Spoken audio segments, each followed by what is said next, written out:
Well, hello, Christine. Hi, Kristen. How are you? I'm good. It's fun to chat with you. I always enjoy chatting with you. I do, and I do too. And this is like a fun sort of added sensory cue because we've talked in the past on, on podcast only, audio only, and Yes, now I get the visual too. I So this know. is It's so true. We have done a lot of like no seeing each other conversations. So this is nice to see each yeah. other. And I'll just tell you flat out that I'm dressed from the top half up. Like, I think I'm in pajama bottoms. Good. Well, I that is usually the case for me, although today I am wearing a dress. I have just bought like so many caftans, basically. Yeah, I that's became perfect. Mrs. Roper during our shelter in place, and I think I'm never going back. I mean, why go back? Why constrain yourself? It's just perfect. Flowy dresses forever. Yeah. Love it. But yes, I've done many of these videos in pajama pants with like a nice top on. Yeah, there you go. Why not?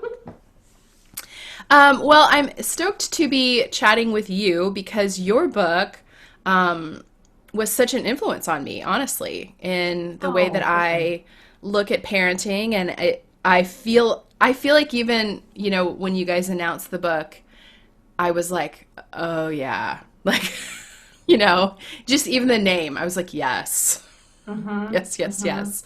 So I wanted to have you read a little passage.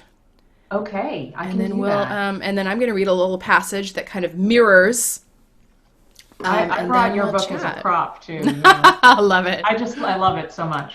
Thank Yeah, you. I thought, well, first, thank you for that really kind comment. I know that when I still remember when we around the launch time that you wrote a beautiful piece about it and just were like such a wonderful advocate for us. So we I appreciated that tremendously.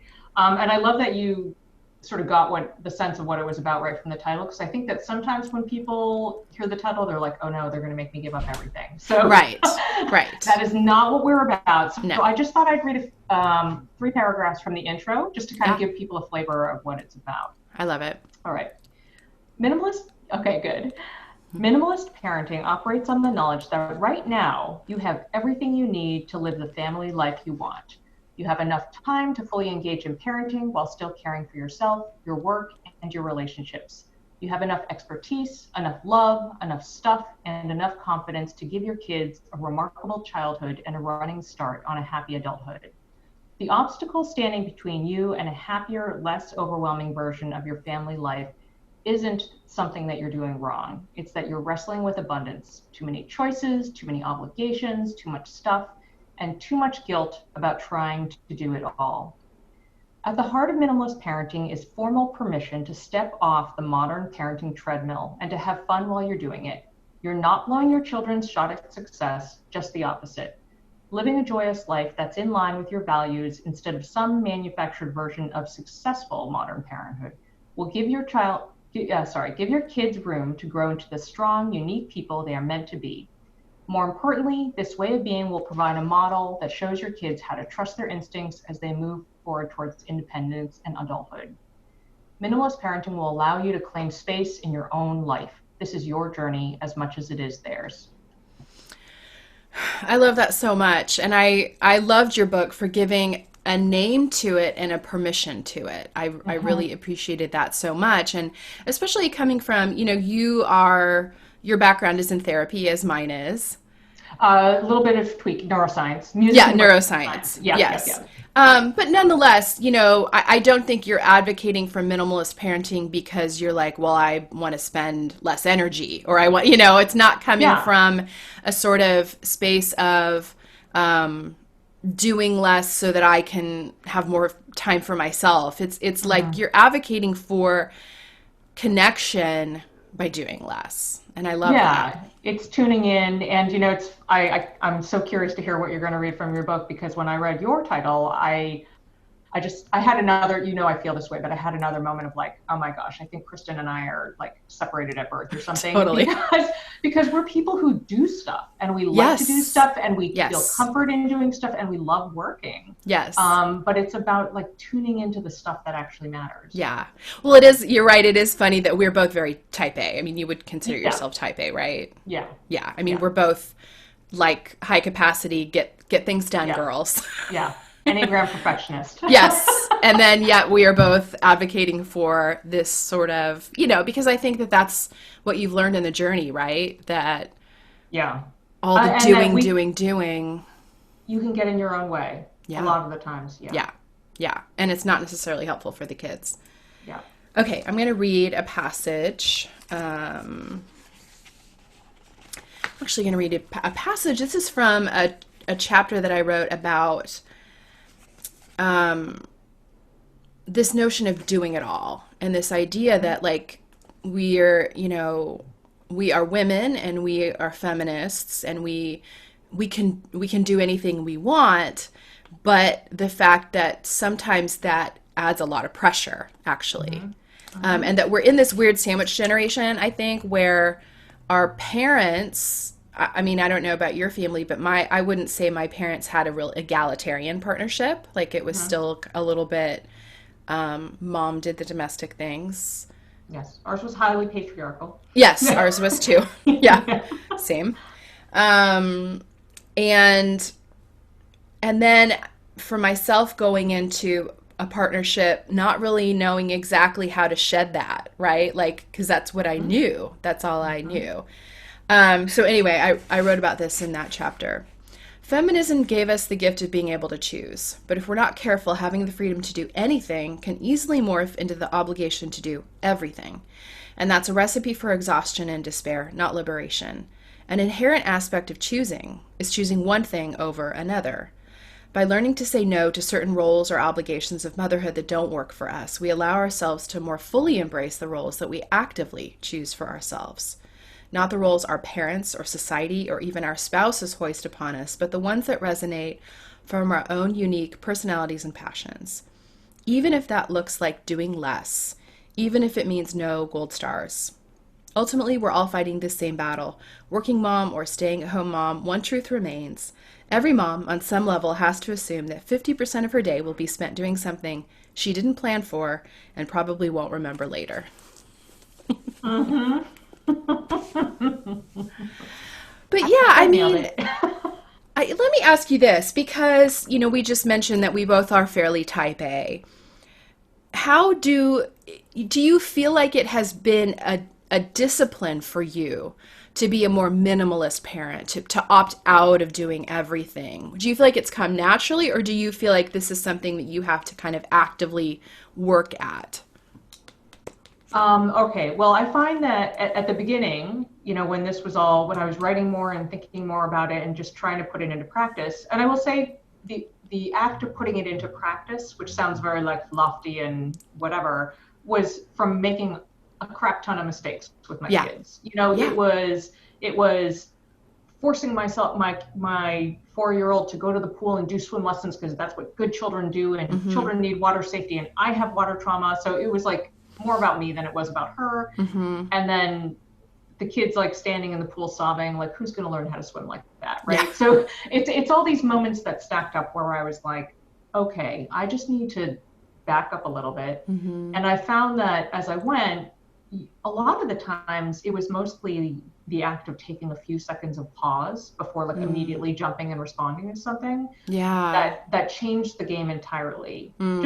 Just to bring it to an example, that this is one of my favorite examples to give people, because I feel like for moms especially, there are just so many shoulds. And one of these places where this crops up a ton is like, well, school commitments and like volunteering, which is like a real hot button issue for me.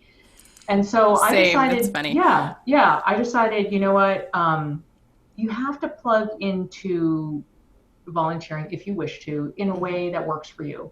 So when the email asks to volunteer at the bake sale table comes around, am I going to staff the table? Never, ever. I don't like standing there. I don't like dealing with other people in that capacity. But will I bake like 4 trays of stuff and drop it off? Absolutely. Yeah. Because I love baking, and that's like where I'm happy. So I feel like it's almost just like these little shifts and micro adjustments along the way to be like, okay, am I really doing this in a way that's authentic to me? Yeah, I love that. I mean, I think that volunteering at school thing is such a good example of like, women needing, and men too, needing to figure out like, what are you good at? And also what what doesn't add to your emotional labor, like Mhm. where is it that you can plug in if you have the time and margin to plug in a way that's not super exhausting? Because I mean, Mhm. I wrote about this in my book. Like, I felt a ton of pressure. My kids went to a school with very high parental involvement, like Yeah. absurdly high. And they were at a magnet school, and it's great, but then you get a lot of intense parents. Mhm. Mhm. And there was tons of pressure to volunteer in the classroom once a week. Like, that was kind of Yeah. the school ethos. And I really intensely dislike being around large groups of children. Like, intensely dislike. I love Yeah. my kids, Yeah. but Same. man, Same. I truly, I have said before, there would be no job worse for me than being a teacher. Like, Yeah. God love the teachers, but and so I finally like let myself off the hook. Like, I don't actually need to go into the classroom. Like, I can make the spreadsheets. At the beginning of the year, I always reach out to the teacher. I'm like, hey, do you need a parent directory? I'll make it. Like, what can I do Mhm. at home that adds By value myself. Yeah. by myself? And I figured that out. I run the school website now, or the PTA website. But it's like, what can I do that actually adds value to the school, but that doesn't like make me crazy? Yeah, I agree. I love that. And I will add, I think there's another layer, and this is not, the easiest work, but I think at some point we all have to kind of let go of this, like, this narrative of, I think so and so is judging me for whatever. Because I Yes. know that when my daughter started school and I worked on the internet and people didn't really know what I did for work, Mm-hmm. but so I would be at the pickups and the drop-offs, and I was probably wearing sweatpants or whatever. Totally. So I think in my mind, people were making all these assumptions about me and Yeah. judging me for not volunteering, but I have no idea what their internal script is. And does it Yes. matter? No. Yeah. So that's another, like, part of it, I think. Let me tell you, that I had forgotten that I did this, but when Japta was in kindergarten, I was so concerned with being judged, because I wasn't super involved, that I would show up dressed for work. Like, I would get dressed for a job to pick him up. Just to be like, working mom here. Not in my, I didn't just shower before I got here. Which is absurd. I mean, and I think that is, I think you're right. I think people aren't judging us as much as we think they are. But also, if they are, maybe it's okay. Like, Yeah, it's on them. I mean, you can't yeah, do, if yeah. if your friends and loved ones know what you're doing and they know that you've worked the entire day in your pajamas and you're picking your kid up in your pajamas because you worked the whole day, Yeah, what are you going to do? right. Um, so I want to ask you about, in your chapter intro, you talked about you have all the things that you need. Hmm. Like you have all the belongings, and um, I really love that, because I also think sometimes we can get into this trap of we need to give our kids certain material things in order to for them to have a good childhood, or we need to pay for certain lessons, or we need to have certain, and it does almost set up this standard of good motherhood based on our finances and privilege. Hmm. So Hmm. talk to me a bit about that idea of you actually have everything you need. Yeah, well, I will say, as we talk about in the book, I mean, the ability to even have this conversation about doing less and having less and all that comes from a place of privilege Yeah. and, a place of abundance. And I do think that, a big part of this experience and trying to figure out how to parent, without all the shoulds and everything, a lot of it does have to do with unpacking childhood baggage. I find, Yeah. I grew up poor. So I remember with my first kid, as soon as those flyers for activities came, and I was the kid who always wanted to do all the activities. Mm. Like you, I wanted to be like a theater star in my next life, as well as a gymnast and a figure skater and all these things. So, I would just push all these flyers on her. She didn't want any of them. So I think that part of us, we have to remember that our kids are likely very different people than we are. Mm-hmm. They're going to have different needs. So the things that are important to us, Mm-hmm. they might not care about, and that is Yeah. completely fine. Yeah. So I think the baseline that we're always operating from is, okay, like, where are we really at? and then how can we dial it back and do a little bit less from this baseline. I like calling it identifying your baseline of crazy I and like then that. figuring out how to like dial it down several notches. I like that. I like that. Yeah, it's interesting how our own childhood baggage kind of informs us as a parent and then sometimes steers us in a direction that maybe isn't um, exactly what our kids need, you know? My mom, my mom was habitually late, so I was habitually late. Yes. And so I have made like being on time this sort of sacred cow. I mean, I've almost, made an altar of it. Not that my kids don't, need to be on time. They do. But I can remember one day I picked my kids up, and I was a little late, but I was still the last person in line, right? So we're in the pickup There was line. still a line. There was Yeah. still a line, right? There wasn't a pause between me and the car in front of me. So yes, I was the last car, but I was still in the line. And my kids got in the car and they were like, they were freaking out. Like, Mom, you're so late. Like we were worried and like we didn't know what was happening. And I'm just thinking like, I've created little monsters, like who don't understand any flexible, like they're completely flexible and they get in the car and I'm like, you guys, when I was your age, I sat outside the school for 20 minutes with a principal asking me when my mom was coming at least 3 days a week. I was a curb kid too, left on the curb Right? after orchestra. It was so sad. Right? And I'm just like, man, not that, I'm not going to make it a practice of being late, but like, I haven't really taught them resiliency Yeah. because I've overcorrected with being so responsible, right? Yeah, Like, right. Well, yes, and I also, it's funny, just there are all these little factors. So just one other factor. So this is like the baggage factor, and I love your use of the term overcorrection. I also think depending on where you live is also going to impact things. I mean, I'm right outside of Boston. It's pretty intense here. And so I think that all these different choices that you make in order to do less and like have less and all these things, honestly, it requires a little courage and it requires a little mm-hmm. like bravery to like put your stake in the ground and say, yeah, I'm not doing it that way. Yeah. And I will say that I have found that every time, pretty much, if I'm talking about this in a public forum, and actually this was part of the reason why I decided to write the book, is anytime I had written about this idea of like, okay, I'm not doing it like that anymore. There's got to be a different way to do this. There would be like people reaching out to me saying, oh, is that okay? Yeah. Like, that's okay to do that? And I'm like, Yeah. yes, we just all, Yes. there are so many of us feeling that. We just need to just do it. Totally. But you're right. I mean, I think depending on where you live, that pressure can be really intense. I mean, I'm in Orange County. We have apparently the number of Olympians that come out of our county per capita is like one of the highest in the world. Really? Sports are just incredibly intense here. Like you can't just like when I feel like I grew up in Florida, Central Florida. I mean, we weren't huge sports fanatics in Florida. And I feel like you could like in high school or junior high, you could hop into soccer, you could hop into football, you could, hop into a sport. Here, it's like if you haven't had them in club, then they won't even make the school team, I know. and my boys, they're decent at sports, but I've had people kind of taking me to task like, well, they're not gonna get a scholarship if you don't have them in club, or well, they're not gonna, they're not gonna make the team if you don't have them in club, and I'm just like, well, first of all, like, is a sports scholarship our only goal here? Yeah. Like what?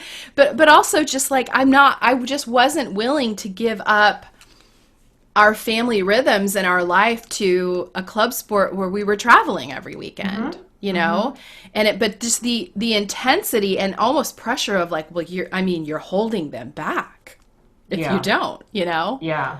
Sports that is like an issue. I just wish there was like a recreational option for like all manner of sports because, I know that even when my 8-year-old or 7-year-old, no, it was 8-year-old, and it went to like travel soccer and we had to Yeah. travel around and have 2 practices a week. And I was like, what is even happening here? Like, I know.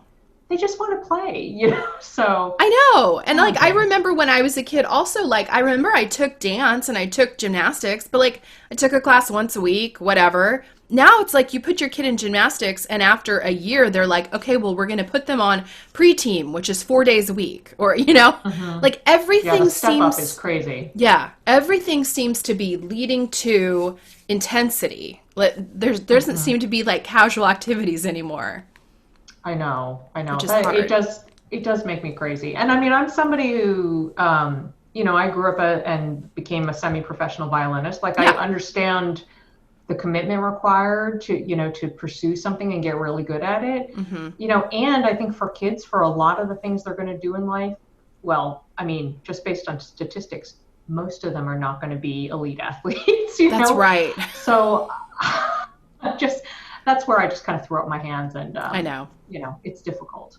Yeah, I know. I mean, when people are like, "Oh, you got to get him," it's like, no, you know what I really want to get them is like a career path.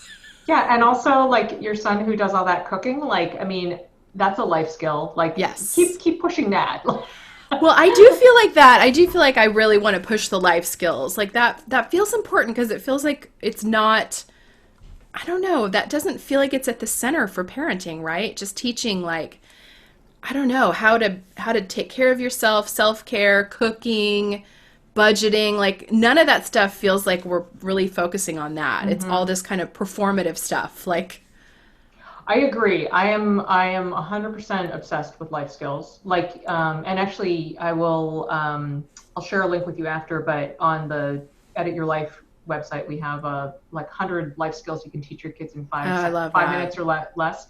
And they're really basic things, but it's incredible. The argument I will never buy into, and I always call parents on, is, oh, I don't want my kids to do chores, or they don't have time because it gets in the way of extracurriculars and homework. Oh, Nope, not happening. Like, I mean, no. and as chores, all that stuff, you know, you are helping them become a functional human being. Oh, And completely. as somebody who had a sibling who was like living at home till they were 40 and didn't know how to run a laundry machine, you don't want your kid to be like lacking these basic skills in life. Uh-uh. No, and I also, I mean, I know you and I are big on empathy, like Hmm. that's a big value for raising your kids. And to me, it's difficult for a kid to come into their full empathy if they don't think they have to help with the living in their Yes. home. Does that make sense? Like, Yes. if a kid doesn't think, well, it might be my turn to clean out the fridge, or it might be my turn to make a meal or clean up from the meal, then they just think the world revolves around them and that people are there to serve them. Like, I truly think kids learn empathy by understanding, like, I am a piece of this whole function and I Yes. have to add to it, you know? Yes, and actually, and maybe this is a term that you already know from your therapy work, but one thing that, so my husband is a therapist, as you know, and one concept or phrase that we talk about all the time is that of like the family system. And Yeah. so, related to sort of the empathy development, I feel like with the extracurriculars, one thing that we keep just gently, gently pushing forward all the time or imparting on our kids is any one of us in the family, any of our decisions impact all the rest of us. If Yes. I decide to go on a business trip, that's going to impact everyone. Yes. If we're driving one of you to sports 5 days a week, then that's going to impact everyone. Mm-hmm. And so I think that actually it's a little nuanced thing that I'm not sure a lot of parents kind of have wrapped their heads around, but I think it's Mm-hmm. so crucial to start talking about I because so agree. it helps with empathy. It helps Yeah. kids be less self-centered. I know that's age Yes. appropriate, but it's sort of Right. annoying. Yeah.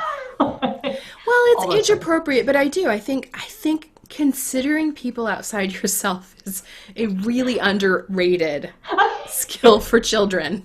The most underrated, Massively possibly the underrated. most underrated. Right?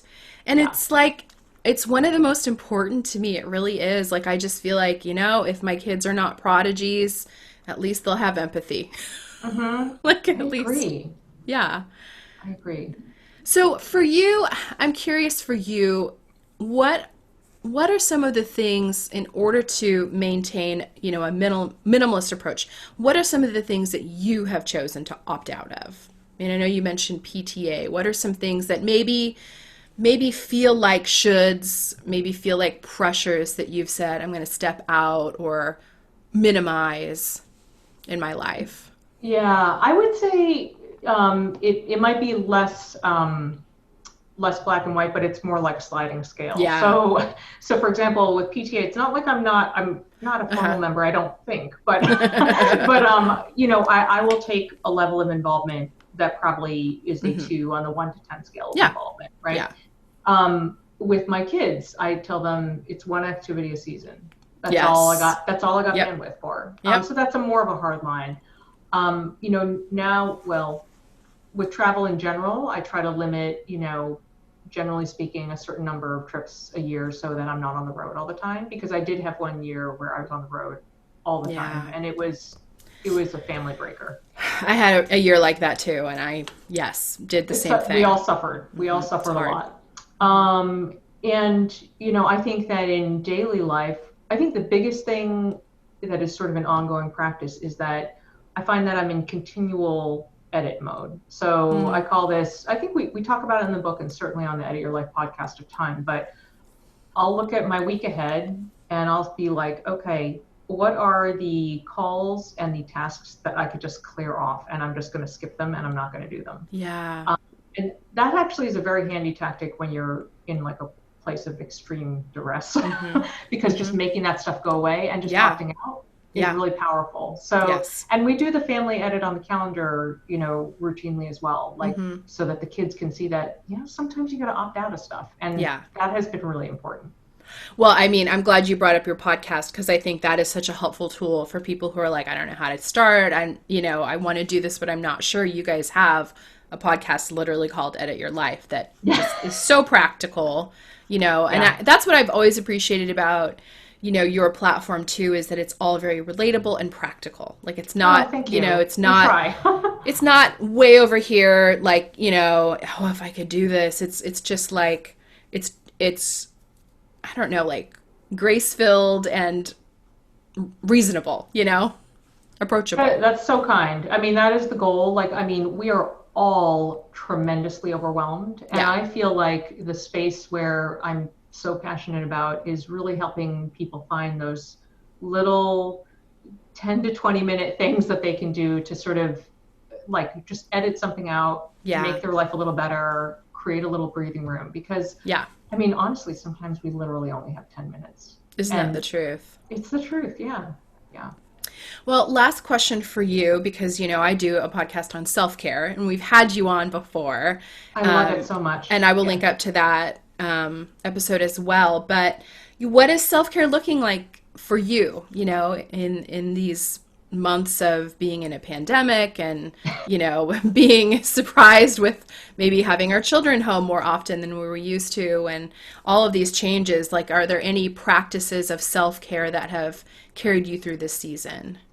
Yeah, I think they're all the basic ones that make a lot of sense, like, eat well, drink a lot of Mm-hmm. water, move, all that stuff. I will say that I think one of the biggest ones that might sound a little surprising, but I think you will appreciate as a therapist, is I have been working really hard on expressing my emotions Yes. because I am jokingly referred to as Robot Christine because We are the same person, Christine. because listen, We are the same person. it's ridiculous, right? But I'm not sure. Well, perhaps you'll want to share. But when I was a kid, my growing up was very chaotic, Mm-hmm. sometimes unsafe, Mm-hmm. and it was very, very dangerous to express your emotions of Mm-hmm. any kind, Mm-hmm. certainly negatively.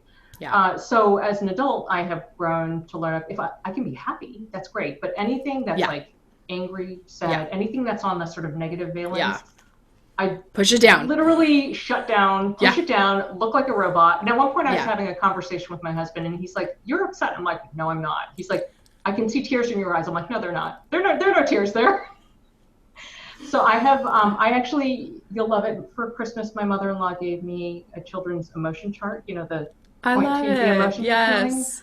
I've been working on getting in touch with that I and love that. just letting myself break down when I need to break Mm-hmm. down, Mm-hmm. and then work on finding those moments of joy and connection, whether it's with people or Mm-hmm.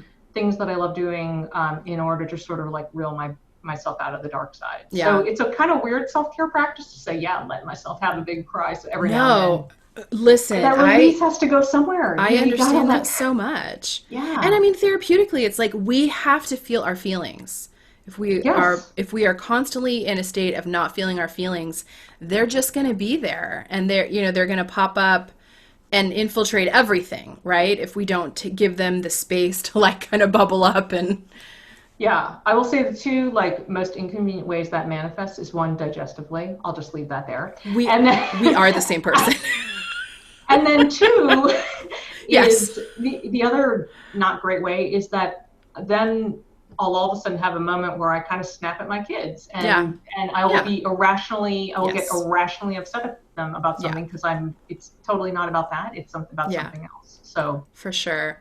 Let it all out. Oh, it's so tough. Yeah, my analogy is not robot, but mine is duck. And I had a therapist tell me this, that I am like a duck who is gliding across the water, seems fine, but underneath is like paddling furiously.